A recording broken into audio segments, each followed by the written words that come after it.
Yeah, Knicks Cavs. I'll start off by saying Kenny Atkinson has got completely out coached this series. I'll start off with game two alone. Your big men were dominant in the first half. Evan Mobley and Jared Allen, they were getting anything they wanted. You was penetrating with your guards, getting your big man the ball, and they were very involved. Evan Mobley, game two, 14 points in the first half on 8 shot attempts. Second half, 0 points, 0 shot attempts. And while Evan Mobley, he does need to And can take I some interrupt you real some quick? blame, of course.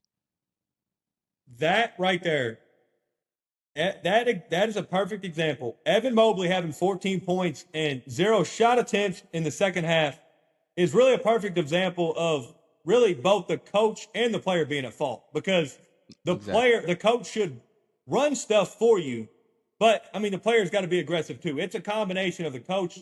We got to know he's rolling. He's playing well. Get him the ball, but then the players also got to be like, hey, I have mismatches down here. They're running a small lineup. Give me the ball. So yeah, I had to weigh in because when I forgot about that, but then when you said it, I was like, oh yeah, that's on both.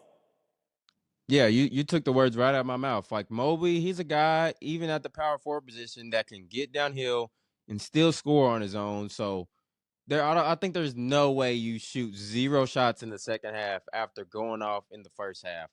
And then yeah, the coach is to blame as well because you got to run sets for a guy that's getting literally anything he wants to. So just a terrible job, I think, by Kenny Atkinson, completely out coached.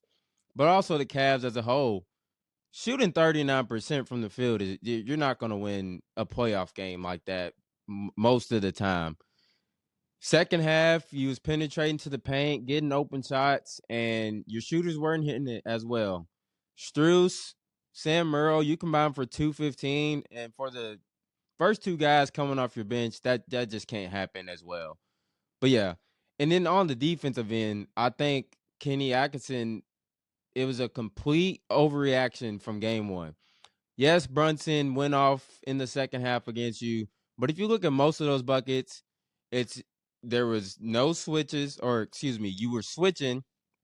They was getting Harden on Brunson, and he was just going to work. Then game two, you just send double teams at him, and then you're just leaving guys open from three. Hart went off because I mean there was nobody within 10 feet of him when he's shooting most of his jump shots, which I get it. Like that was your game plan in game one. But after you see two threes go in the hoop, you would have to think you would get a hand up. And the Cavs, I mean, another Kenny Atkinson, I think just complete overreaction. Uh, and yeah, he's just got completely outcoached this whole entire series. You see the Knicks have played a more team ball. Game two, 32 assists to Cavs 15. So you saw the second half, especially Cavs doing a lot of one-on-one ball, which was not working at all. And the Knicks have just been playing team ball pretty much the whole entire playoff. So yeah.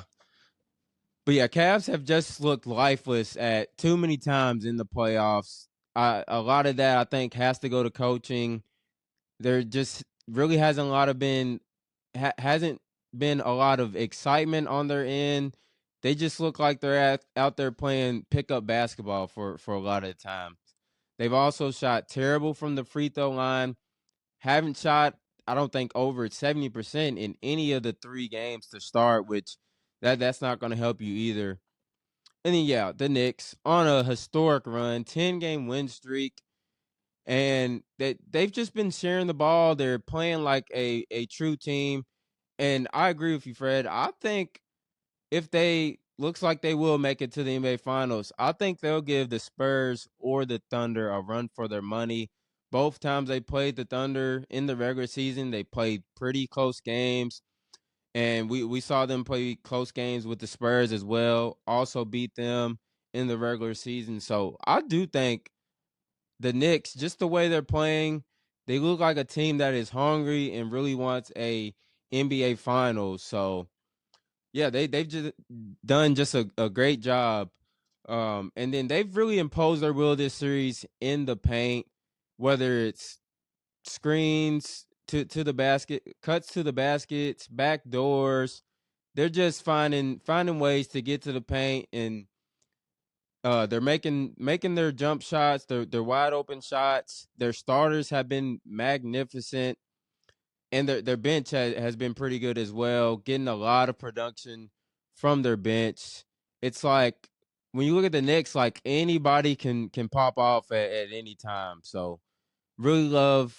I'm really liking what I'm seeing from the New York Knicks. But yeah, those have been my overall thoughts from this series. Yeah, my last couple thoughts. When it comes to the Cavs this series against the Knicks, it's been a complete failure from coaching to role players to your star players. Like everyone's failed. It has been the whole team. No one can say it wasn't me. The whole team should take blame for this playoff loss. It has been on everyone's fault. Everyone's been bad. And like you said, you were talking about being in the paint.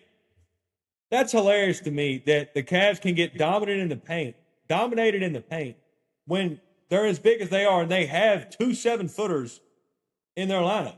Like, and they've gotten dominated in the paint. The Cavs in this series have gotten dominated in the paint on 50-50 balls, loose balls, any type of they've got out physical. They've not made their free throws. All the ways, all the fundamental ways that you can help yourself win a game, they've lost every single one to the Knicks. And that's why they're down 3-0 and they're going to lose the series and then they're probably going to restart, I would think.